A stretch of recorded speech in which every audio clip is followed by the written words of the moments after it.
CP, welcome to the pod. Thank you. Thanks for having me. Excited, dude. Senior guard out of Milwaukee. First time you heard of NMU. Go. First time I heard of NMU, it was my 16U year AAU for basketball.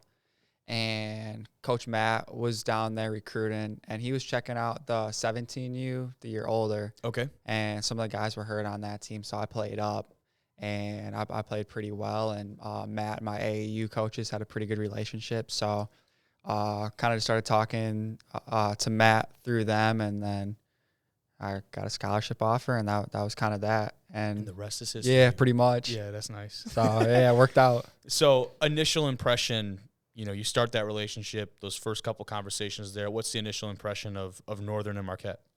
I wasn't really familiar with, Northern or Marquette until I came up on my first, in-person visit. And I would say I came up in the summertime, early fall, and it was gorgeous up here. It was – I always joke about this with my parents now, but I say Marquette's the only place I've ever been where if I drop my wallet, I'll probably receive it back with 20 extra bucks in it. And it's the only place I can keep my front door and my car doors unlocked without having to worry about it getting broken into. So it's awesome up here. I've loved it. I've stayed the past two, knock on wood, and I've stayed the past 2 summers up here, and it's been awesome. That is cool, and that's something that I think you start to appreciate as you get to be an upperclassman. You get to really spend a lot more time up here, and it's funny too. Like the first couple of years, so many people come here. They get here in August, September. It's beautiful for just a short window. You survive the entire winter, and as soon as school wraps up, like in May, where you just start to get an inkling of nice weather and beautiful Marquette, everyone gets out of town.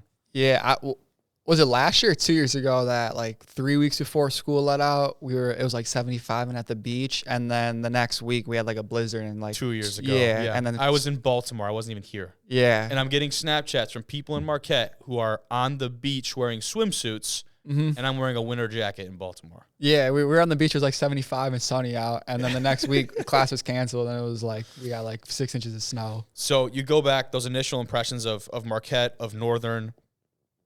Couple years later, how has that changed? How do you view this city, this town, and this school? I feel like if you're up here for the first time, and like you said, kind of winter, you don't really get to experience the summer, all that. You're just coming up here for the first time, early fall, winter. I feel like my perception has changed just so much, and I'm so grateful to have came here because it's such an close-knit community. I feel like everybody knows everybody, and it kind of just makes you more appreciative of just kind of the little things that would be taken for granted more. Yeah, no, absolutely, and that comes with our athletics in general, and the people here, and that I think as a group, as a collective of student athletes, there's a lot of groups that are really close and support each other too, and that's a unique part of it. We were just talking about him, but your brother's one of my best friends, and it's just I would say that's probably the thing I've cherished the most up here is just the relationships, the close relationships I've built out with not only basketball players but other athletes, and I really think Northern in particular does a really good job of supporting each other athletic wise. Yeah. So now we get to brag about you a little bit before NMU. Wisconsin Point Guard of the Year as a senior. You had your team to a state championship, tournament MVP. You played in the WBCA All-Star game. You do all of that. Coming on the afterthought of that, what does the recruiting prospects and the recruiting trail look like for someone who's accomplished all that at the high school level? Me personally, it wasn't really that crazy because we had my senior year or the summer going into senior year was COVID. So you couldn't have any coaches, everything was just on a Zoom, coaches couldn't even come see you play Zoom in person. Visits. I am so glad that I just barely missed the Zoom visit period because my goodness, I don't know if I could have done that. Yeah, so I mean that was kind of tough, but luckily the summer before I played a few games in front of Matt and played really well, and we kind of built that connection from there. Sure. And once COVID kind of hit, I knew I'd be pretty secure and pretty safe at Northern, so I wouldn't say I closed off a lot of other relationships with other coaches, but I knew I was going to Northern if over any other D2 school, and even probably some like low major D1s. Like I really liked Coach Matt and the staff he had up here, and it was somewhat close to home, so it was kind of easy decision. Yeah, geographically pretty close, but still new enough in that there was still some unknown and still some. Yeah, it was. Me and my dad would always kind of give me crap, but he was like, Northern's like he didn't want me going to like UWM or anything like that, where he would always make fun of me that my mom would make me cinnamon rolls in the morning or come in and do my laundry. Like it's close enough where they can catch the home weekend games, but not close enough where mom's popping in every day doing my laundry, making me breakfast. So I like it a lot. That's good. Balance is important. Yeah, it's important. Was college basketball? 22. Yeah, was college basketball always the goal? Yeah. My mom's side of the family was a big basketball family. My mom played. My cousin played 4 years at Iowa, 1 year at Drake. My other cousin played at UWM. So, and it was like our family just growing up was super competitive. Like, I didn't always know it was gonna be basketball, but when I got older, I did. But like, I mean, just growing up with 3 older cousins, relatively in the same age, like every time we were together, we were playing 2-on-2 football, just that kind of stuff. It was just a very competitive, athletic family. So I kind of knew like college sports was definitely was probably in the cards for you too, right? And I think in that way you talk about family members that had already paved the way, so to speak, not necessarily being like trailblazers in their own regard, but you had kind of the blueprint in terms of you had probably seen them go through some of that process and obviously had them to reference and to talk to about different things if you had questions along the way. I'd imagine that's pretty beneficial. Yeah, like so my older cousin Brady, I talk about him a lot. Growing up, like I think probably like 5th, 6th grade, he was in high school and he played at Sussex Hamilton. So every Tuesday and Friday night, like that was what I look forward to, was going to see him play, because obviously he was a heck of a player, but definitely probably my biggest role model growing up, just because he was such a great player, but also a great person, like off the court, like Dean's List student, just everybody loved him, talked about him very highly. So that was someone that like I really appreciated growing up, just being able to see like that's who I'd like to be one day and have, people say nothing but nice things about. And yeah. That's neat. Yeah, I like that a lot. And to talk about you now as a player, what I'd like to do is think from the terms or the perspective of an opposing coach. I want you to write a scouting report on yourself. Oh, man. Give me what do we got to be aware of? What can we do to limit him? And, how do we beat him? Well, I'd say for opposing coaches, I think if you don't have an all bull to start at lefty, I think you might be in a little bit of trouble if you don't know.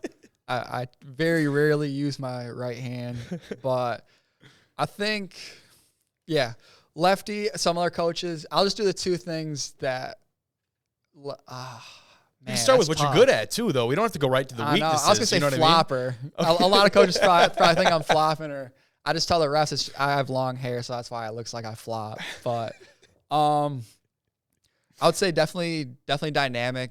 Don't let him get into a rhythm. Mm-hmm. If he gets downhill, looking to pass and can score at the rim, and probably just no easy catch and shoot threes or something like that. But that's good. I don't know. I've never thought of that question before. Yeah, we taking notes over here, or me good. And Gavin playing one-on-one after this. Yeah. No, that's good. I'm just curious to sometimes hear that from your perspective. Like when you flip that around or look in the mirror, and I think that's something that a lot of athletes can use, that kind of idea to self-evaluate. And I know that's something that a lot of athletes maybe struggle with their journey, and that we're so used to getting feedback from coaches, from maybe even family members, maybe even some of our teammates, to giving us feedback.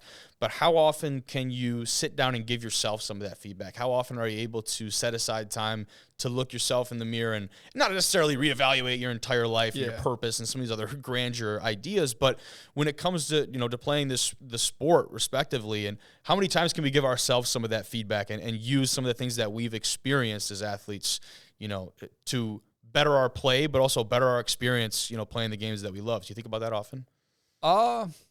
Yeah, I'd say I do. I just think, like, just going through all, like, the feedback you give yourself, I just think, like, the main thing I've stayed kind of, like, grounded to and always remember is just play hard and compete. Like that's really the one thing you can control. And I mean, you can't control if you go 5 for 5 or 2 for 10. Mm-hmm. Like, just play hard, compete, and I think if you kind of like go by that and live by that, like most of the other things will take care of itself. Yeah, that was gonna be the next thing is like describe your play style. But from an outward perspective, you either have a chip on your shoulder or like a whole stack or like they're overflowing off like both the shoulders, right? And that's how you play. Like you're out there. It's very apparent and very obvious. Your selflessness and your hustle and all of the things that you can control, right? Your reaction to every event that happens on the court is fully in your control. How do you describe the way that you play? Well, Coach Matt, like, and even like my dad or like some relatives, they're pretty honest with me. Like it says in the program I'm 6'1". I'm probably 6 foot if I'm being honest. I'm 160 pounds. Like there's not much like, I'm not gonna say to me, but like I know where you're going. Yeah, athletics. Like I'm not the strongest, not the most athletic. Like how are you gonna make yourself, stand out when you have 6'8" guys that can East Bay or guards that can shoot 50% from 3? Like it's just, I think it goes all back to like the little things of just playing hard, competing, and that's kind of like what I've lived by and how to really make myself stand out. Because I do admire like guys on like other teams or just watching them play, like diving for a loose ball, or just doing all the little things. Like not every team can have a 20-point score or the main guys. So, but you see a lot of the guys that finish with a stat line of like 6 points, 5 assists, 5 rebounds. It's contagious too. Yeah, isn't it? It's super contagious. Finish the game playing 38 minutes. Like I think those guys have such a valuable role, and not a lot of guys, especially at like a young age, kind of take on that role. Because I feel like at a young age, everyone thinks, I gotta score 15, 20 points a game, trying to be the dude. But I think if you take advantage of doing all the little things and do them right, like you'll play. So momentum swinging type moments. And I think one of the first times watching you, like, and I don't remember the exact like play of the game, but I'll just remember like sitting in the paint, just waiting and taking a charge and just being on the ground, just pumped up, just pumped. Teammates come over, pick you up. You would have thought you hit the game-winning 3-pointer, right? Like that's the same level of emotion for taking a charge, getting your team the ball back, and we're going the other way. Yeah, I mean, I'd rather take a charge, dive on the floor for a loose ball and get it, or make a nice assist and then scoring most of the time. Just because I think me doing that will probably boost our guys more than me hitting a jump shot. So absolutely. And so I had Coach Matt give me a couple words to describe you. Okay. You want to give a guess as to? He was nice. Okay, that's a good note. I would say.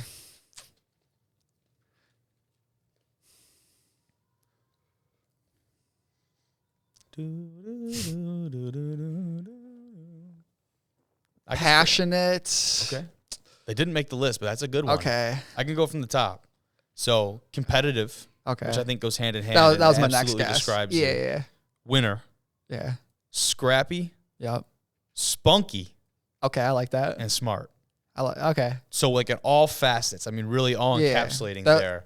Those were my 2 through 6. Those were my next guesses. Okay, yeah. That's good. Spunky was on the list too. You thought that was? I don't think that was at the 4th spot. That was at like the 6th spot. Okay.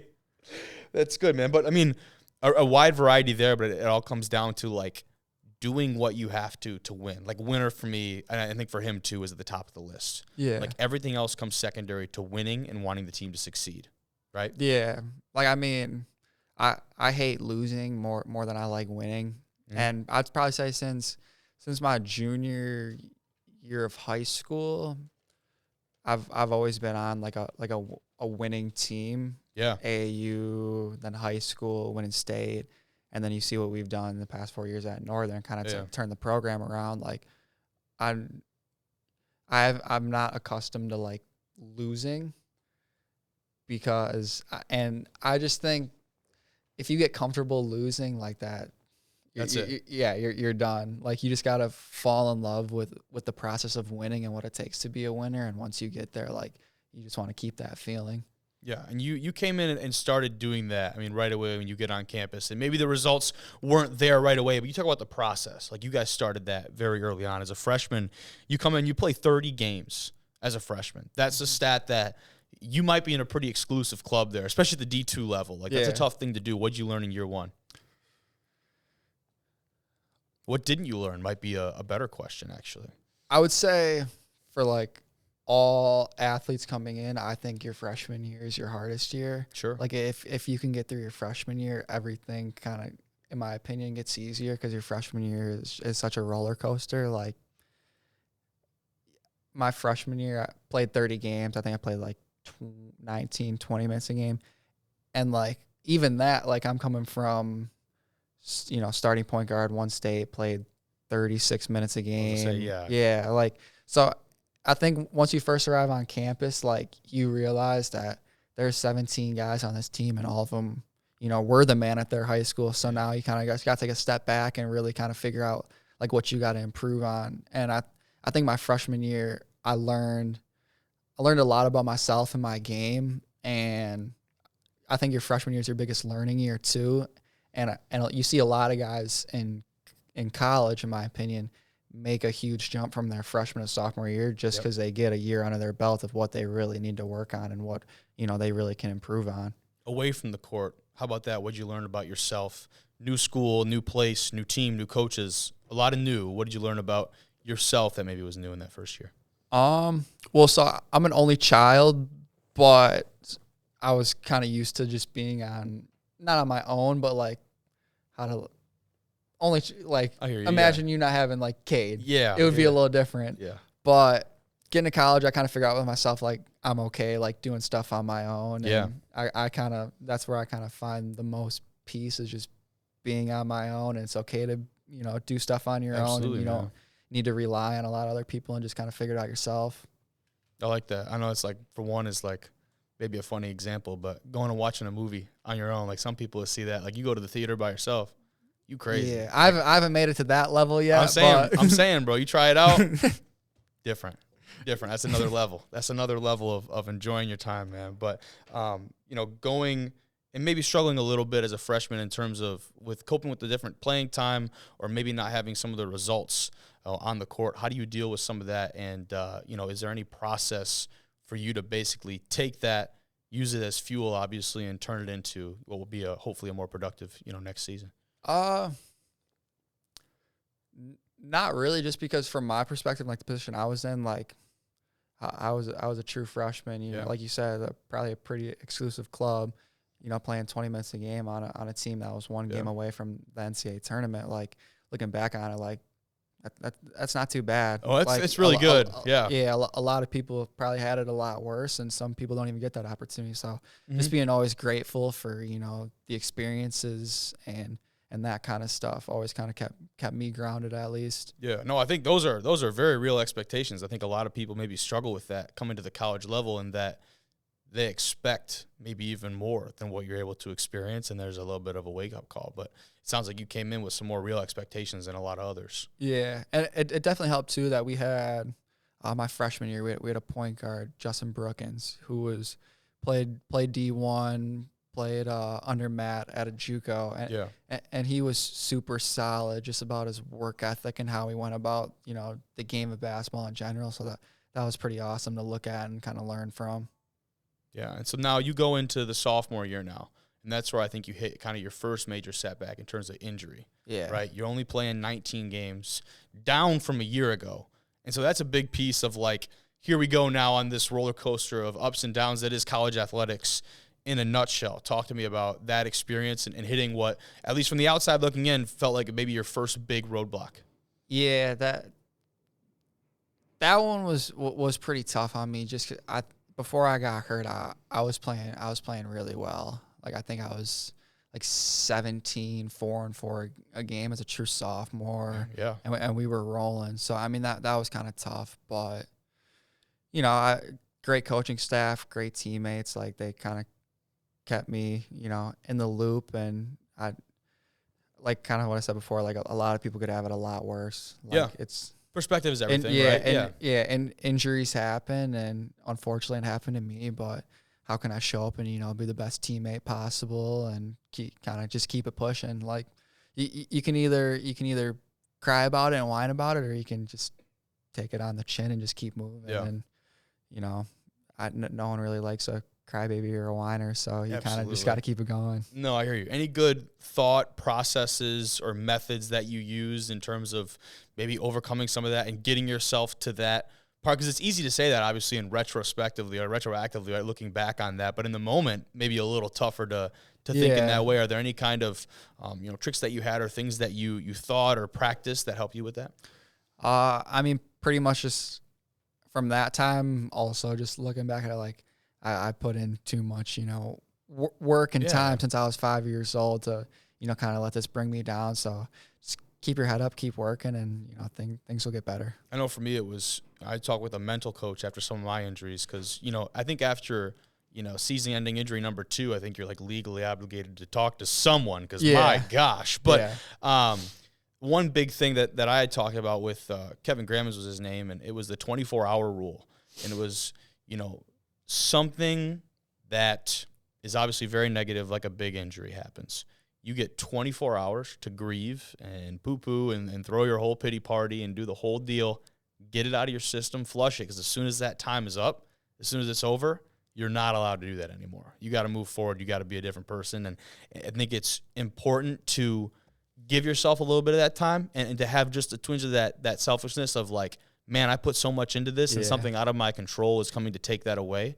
And so to at least experience that and feel that for a moment, because I think it's important to feel it, right? Because you're a passionate guy, and I think that comes with that. But then to be able to flush it and hit the switch, did you give yourself a little bit, at least of that time, to just like sit and feel that, to sit what it felt like, to maybe miss out on some of those opportunities? Yeah, for sure. I mean, and too, like when it happens, you got family, friends, like whole texting you. System. Absolutely. I'm so sorry that happened. I feel so bad for you. So, I wouldn't say it was 24 hours, but probably that first like 3-4 days, I was pretty sad, down. But yeah, man. After that, you can only be sad about that for so long. And I mean, at the time too, when I got hurt, we were first in conference and playing really well. So can't really let that be a distraction to that's a good point too. You don't want to become a sideshow of what's going on in the important deal, which is winning basketball games, when we're competing for a conference championship, you don't want your teammates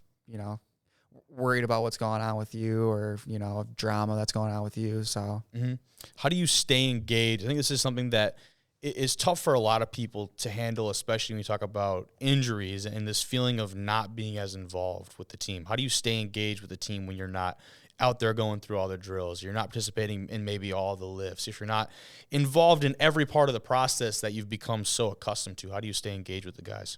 Kind of just thinking about it, like if I was playing on the court and let's say Dylan was hurt, he was out. I think those guys notice like your energy. So if I'm on the court and we go on a run or something, and Dylan's on the bench, not clapping or something, I think that gets noticed. So just trying to stay as engaged as possible and be a good teammate, and guys will notice that and kind of, I wouldn't say thrive off it, but appreciate it more, because at the end of the day, everyone says they want to be a good teammate, but you kind of just gotta show it and prove it. Yeah, convey those feelings and your support without even saying a word, right? Because it's just looking at you, and you can tell, you give a good sense of someone on the bench or someone maybe who's sitting out who has had, whether they're suspended or injured or something along those lines. You get a good sense of how involved and how engaged they are, but just by watching them react to their guys or their team. Yeah, and like we said before, like energy is so contagious. Yeah. So even if I'm not, suited up or any of that, just having positive energy and being a good teammate, that's super contagious. So you had a lot of time as a freshman. You come back, start things off hot. As a sophomore, you get derailed a little bit because of this injury.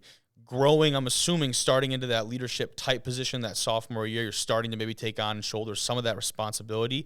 Did that maybe slow the progress of you being injured? How do you navigate that? Because that's a whole nother deal of when you're trying to earn your stripes, so to speak, and become one of those guys that people can rely on, and then you get injured in something that's outside of your control.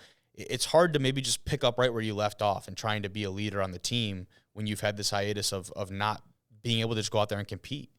Yeah, I think Well, when we talked about, how Matt would describe me, like just being like a smart basketball player. So I think a lot of guys respected me in that standpoint. Okay. And then also kind of, that junior we're coming in, we started, me, Carson, Sam. We didn't really have too many upperclassmen. So I wouldn't say I was forced into that role, but it was like, you're a junior now. You kind of gotta step. Comes with the territory, gotta man. step up a Gotta little go. bit. So, and I think the guys that we had on that team were really understanding and just.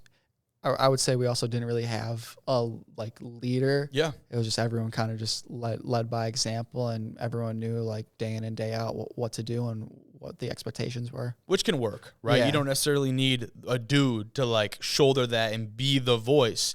It can work both ways. You can have that, you can't, and there are teams that have succeeded with both. But talked about you being the guy that looks to pass first or look to make the impact or momentum type play. You can score it too, right? Scored 30 against Minnesota Crookston that sophomore year.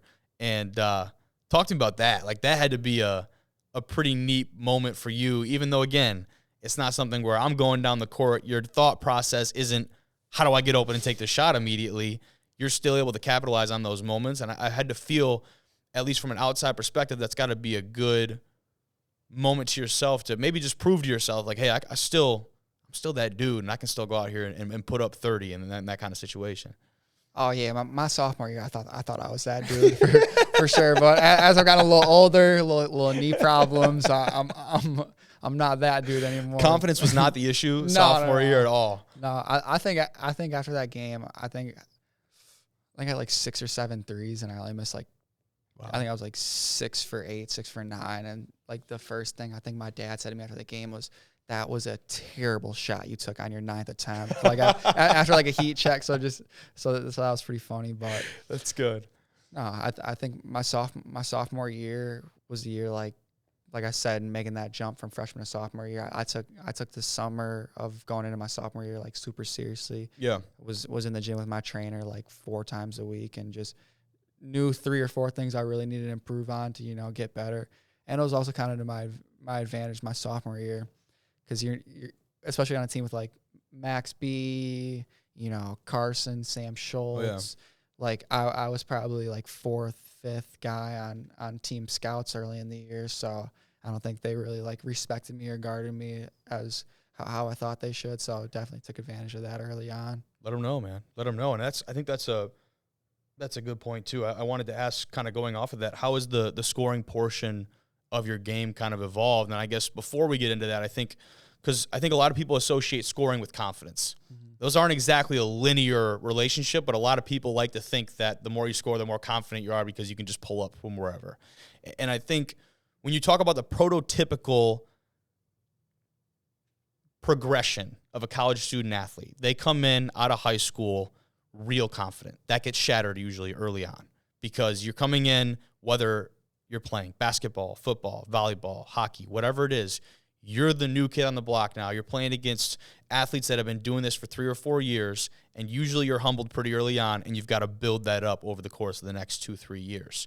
For you come in, you have this experience where you're able to go out and play at a pretty high level, even though it might have had the most ridiculous production. You played a lot at a very high volume in a competitive conference on a good team.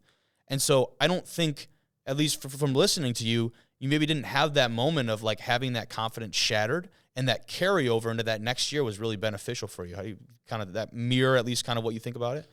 A little bit. I would say the biggest thing for me was my freshman year when there was I think like a 4 or 5 game stretch where I came off the bench and played like 10, 12 minutes a game. And like kind of going back to what we said, like perspectives, like I think a lot of freshmen in the country would kill to play, 10, 12 minutes a game. Absolutely. And just going in there and making the most out of your minutes and just knowing that you can contribute and be a big key and a factor on a solid team as a freshman kind of kept my confidence pretty high, no matter if I was playing 6 minutes or 30 minutes. Just knowing the fact that I had enough trust in me and our coaches had enough trust in me to go out there as a true freshman. And the second part of that question then, how has the scoring part of your game evolved, going forward and to now looking back at it? I mean, back then I was, younger, probably quicker. Back then. Yeah, my AAU coach, he caught a game in the Dells, and the first thing he texted me after the game was, he was like, "You really have an old man game now." But so I think just the difference between then and now is, I can't really fly in there and Sure. that kind of stuff. So just being more on pace and balance, always staying in control. That's where I think my game is kind of, progressed. How about the leadership role? You talked about that junior year, especially of not a lot of upperclassmen on the team. So obviously the guys in those positions are going to be looked up to and going to be gravitated towards because you've done it, you've lived it, and you specifically, you talk about all the experience that you had at a high value, you've been put into that position. How did you take that role on, and what does that look like now in year 4? I think the biggest thing, so last year, we had a bunch of guys that could lead, but if we needed one guy to call someone out and probably use some words that aren't appropriate for this podcast, it was Max Weisbrod. So I think I was always kind of like he was always up here, and Sure. I was always the one kind of a minute later go over that guy and just talk to him kind of calmly and mellow and just be a kind of voice. So just Good cop, reason. bad cop Yeah, routine, pretty or much, what? pretty Okay, much. yeah. But I think always just because me personally, I never, I wouldn't say I never want to or don't want it, but wouldn't respond as well to a teammate just getting on my face and yelling at me, opposed to if one of the upperclassmen pulled me to the side, talk to me, just a normal conversation. And I think that was kind of how I tried to lead other guys too, is just we're all, grown-ups here. Let's talk to each other grown-ups. Let's figure it out. We can have hard conversations. And I think it's easier to have hard conversations when, you're more calm, you're relaxed, you're not angry at them. You just want to hash things out and move on. So I think that's the biggest thing I kind of learned is being a leader throughout here. And different people respond differently to that kind of feedback, right? So where one guy might, he gets yelled at in the face and he's like, yeah, absolutely, take it on the chin, next rep, next play, whatever. Someone else might get the same coaching and just take it in a totally different way. Yeah. And that's not good, bad, or indifferent. It's just the way people are wired, right? And so to have a different approach, do you find yourself tailoring some of the feedback you give to other teammates based on the way, not going to say how well you know them, but the way that you know them and how they might respond to different feedback or criticism? Yeah, I'd say so, but at the same time, I'm not really a big yeller at guys. Sure, yeah. It's just I definitely can know I mean, I've been here for 4 years with Duty, Priv, Dylan. I know that we can have hard conversations that I might not want to hear, they might not want to hear, but at the end of the day, if it involves inside the court, we know we can tell each other anything, and then when you're off the court, each other, and exactly. When we step out of the practice gym, we're best buds, and realize that we've been doing this together for 4 years. We know each other pretty well, and we keep it moving. So you've got that core group of guys, like you mentioned, that have been here, done that with each other, been through a lot, had those hard conversations. This year you supplement that with a bunch of transfers and a new identity of the squad. How easy or how difficult was it to get near to that same level with them in a shorter amount of time? It was difficult at first, but that's just because we, had 8, 9 new guys. So I mean, that's going to happen at all times. I'm not going to have the same chemistry I have with, Dylan, Priv, Duty, who I've been doing this with for 3 years now. But I think also it helped that all the transfers were seniors. They've played so many college basketball games, and I think it's a little hard for the transfers to gel, but I think they did a great job just because you look at Biggie, Derek, Julian, Gerald, all 4 of those guys were the man at their colleges and put up some great numbers and did some great things at the college level at their colleges, and now we come in with a 10 deep team where it could be anybody on any given night scoring 20.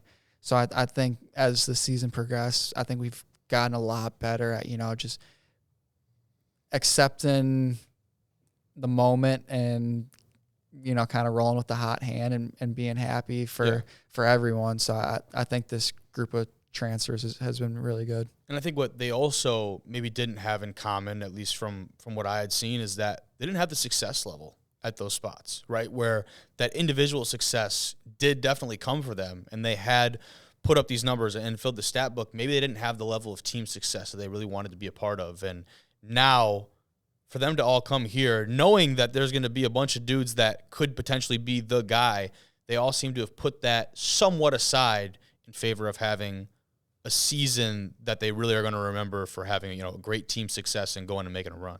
Yeah, I mean, when they came in, I feel like all of them kind of knew, like, we've 2 straight NCAA tournament appearances, absolutely, 2 GLIAC championships. Like, all these guys that are here now are like want to win, and I think they bought into that and want to do that, and we're in a really good position right now to do that. So you come in freshman year, get things started, sophomore year, a bit of a road bump, and junior and senior year, you just continue to build, right? And we're still in the middle of it right now. This thing ain't over. I don't want to talk like that. Yeah.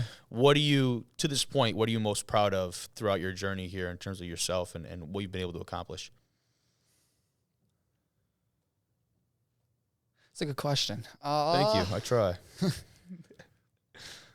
I would say just the growth outside of basketball, like kind of finding out like who I am off the court, and like going back to my cousin, he had a saying that he said a decent amount to me. It was like, basketball is what I do, but it's not who I am.